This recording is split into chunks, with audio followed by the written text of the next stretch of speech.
हरे कृष्णा।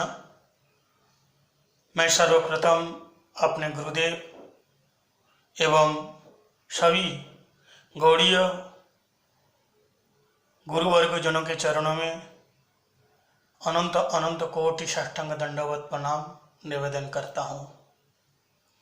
मैंने 2-3 दिन पहले एक वीडियो बनाया था जिसके अंदर इस्कॉन का एक ब्रह्मचारी जी ने गौड़ीय मठ के संबंध में कुछ भाषण दिया था और बाद में उन्हीं को पता चला कि मैंने जो कुछ भी बोला गौड़ीय मठ के संबंध में गलत बोला और मेरी भूल थी। इसलिए उन्होंने लिखित रूप से फेसबुक के माध्यम से अथवा शाब्दिक रूप में ऑडियो के माध्यम से उन्होंने बड़े ही नम्रतापूर्वक, दीनता पूर्वक, विनम्र भाव से वैष्णव जनों से समाज याचना की। आप सभी वैष्णव लोग उसी को श्रवण कीजिए। हरे कृष्णा प्रभु जी, धन्यवाद, प्रणाम प्रभु जी। निश्चित रूप से प्रभु जी, मैंने ये वीडियो को देखा और मुझे बहुत बहुत दुख हुआ कि मेरे ऐसा बोलने पर जो है काफ़ी वैष्णव का आघात पहुंचा, वो भी आप कैसे वैष्णव हैं और गौड़ीय मठ में और भी बहुत वरिष्ठ वैष्णव हैं। और प्रभु जी, पर्सनली स्पीकिंग मैं गौड़ीय मठ की मैं बुक्स भी मैं पढ़ता हूँ और गौड़ीय मठ का मैं वैसे अप्रिशिएटर भी हूँ, लेकिन मेरे अगर पुराने जो मैंने हिस्ट्री को मैंने कुछ ऐसा मैं बोला हालांकि मैंने, लेकिन आघात पहुँचा वैष्णव को, इसके लिए मुझे बहुत बहुत मुझे आत्मग्लानि है प्रभु जी। और मैं निश्चित रूप से मैं कल डिवोटी को बोलूँगा कि इस लेक्चर में से जितना भी गौड़ीय मठ का सेक्शन है वो सबको डिलीट कर देगा। तो इसमें सिर्फ भक्ति सिद्धांत सरस्वती ठाकुर का जो महिमा गान है सिर्फ वही रहेगा। गौड़ीय मठ को लेकर के मैंने जो भी आपत्तिजनक बातें की हैं वो सब की सब प्रभु जी मैं कल पूरी कोशिश करूँगा, कल मैं फर्स्ट हाफ में यानी कि 12 बजे से पहले इसको हटाने का पूरी प्रयास करूँगा मैं, और उसको हटा करके फिर से अपलोड करेंगे जिसमें कि गौड़ीय मठ का कोई भी जिक्र नहीं होगा। और मैंने आप जैसे वैष्णवों को मैंने कष्ट पहुँचाया है। आपने कहा कि मेरी भ्रष्ट बुद्धि है, आपने बिल्कुल सही कहा प्रभु जी, मेरी वाकई में भ्रष्ट बुद्धि है। और जैसे बच्चा होता है वो कुछ ही बकर बकर करता रहता है, ऐसे ही मैं भी बकर बकर करता रहता हूँ। वास्तव में व्यासासन में बैठने के लायक तो नहीं हूँ मैं, और अहंकारी भी हूँ, अज्ञानी भी हूँ।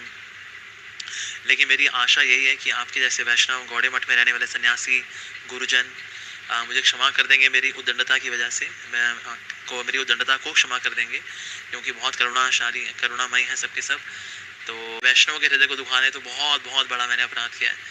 तो इसीलिए प्रभु जी मैं कल इसको हटा भी दूंगा और आप जहाँ कहेंगे मैं क्षमा मांगने के लिए तैयार हूँ। और मेरा ये जो मैं ऑडियो दे रहा हूँ प्रभु जी, इसको भी आप जिसको भी सुनाना चाहें सुना सकते हैं कि अमोघलीला पू जैसे घमंडी और भ्रष्ट बुद्धि व्यक्ति ने उसने क्षमा मांगी है। और आप जहाँ बोलेंगे प्रभु जी मैं क्षमा मांगने के लिए तैयार हूँ, आप जिस भी प्लेटफॉर्म पे।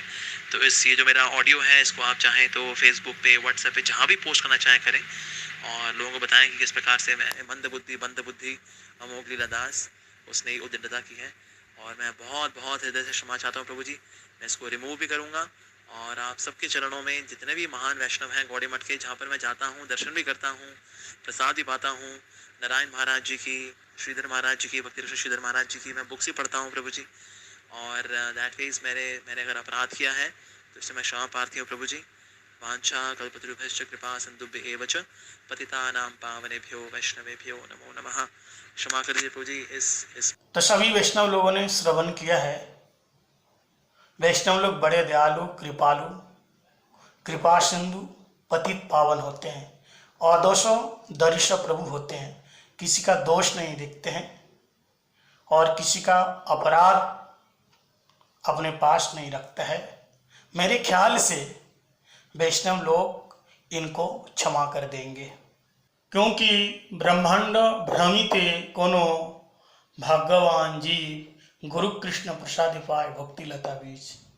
बड़े ही कठिनाई के बाद यह मनुष्य शरीर मिला है और भगवान की सेवा में आए हैं, तो वैष्णव अपराध करके भगवान की सेवा से दूर नहीं होना चाहिए। इसलिए सभी वैष्णव जनों से निवेदन है, सभी लोग मेरे ख्याल से उन्हें क्षमा कर देंगे।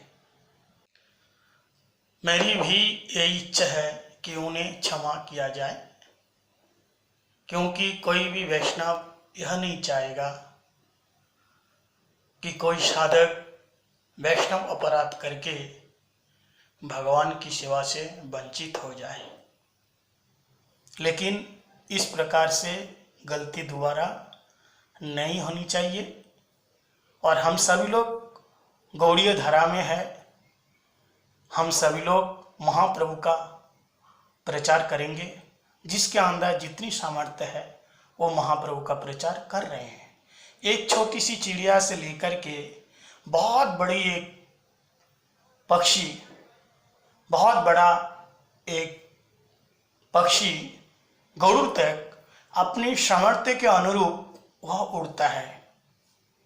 ठीक इसी प्रकार जिसके अंदर जितना भगवान की गुरुदेव की कृपा होती है वह उसी प्रकार प्रचार कर रहे हैं।